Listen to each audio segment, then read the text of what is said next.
సంక్రాంతి పండుగలో మూడవ రోజైన కనుమనాడు పశువులను పూజించి మాంసాహారాన్ని భుజించి సంతోషంగా గడుపుతారు.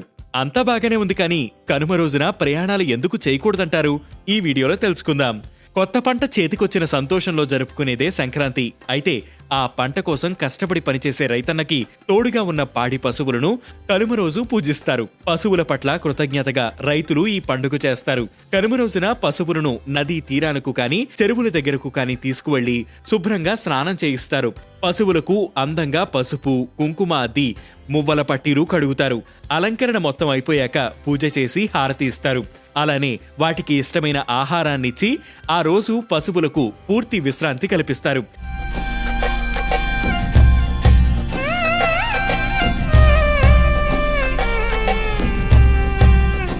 పక్షుల కోసం ధాన్యపు కంకులను తీసుకువచ్చి ఇంటి గుమ్మానికి కడతారు.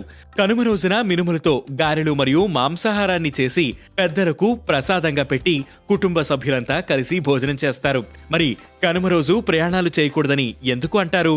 కనుమ పండుగ రోజు కాకి కూడా కదలదు కాబట్టి ఆ రోజు ప్రయాణాలు చేయకూడదని మన పెద్దలు చెబుతుంటారు. అయితే ఇలా చెప్పడం వెనుక ఓ కారణం ఉంది.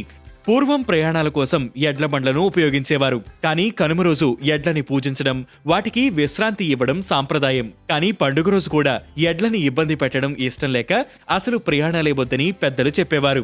సంక్రాంతిలో కనుమ చివరి రోజు కాబట్టి పండక్కి పల్లెకు వచ్చిన వాళ్లంతా వెళ్లిపోతారని, కనుమ రోజున ప్రయాణాలు చేయకూడదంటే మరొక రోజు కుటుంబ సభ్యులంతా కలిసి గడపవచ్చనే ఉద్దేశంతో పెద్దలు ఇలా చెప్పి ఉంటారని కూడా కొందరు నమ్ముతారు. కారణాలు ఏమైనా కనుమ రోజున ప్రయాణాలు చేస్తే అశుభమని, వెళ్లిన పని జరగదని నమ్మేవాళ్లు ఇప్పటికీ ఉన్నారు. అందువల్ల మీరు కూడా ఉరుకుల పరుగుల జీవితాన్ని పక్కన పెట్టి ఈ రోజు మీ కుటుంబ సభ్యులతో కలిసి సంతోషంగా గడపండి.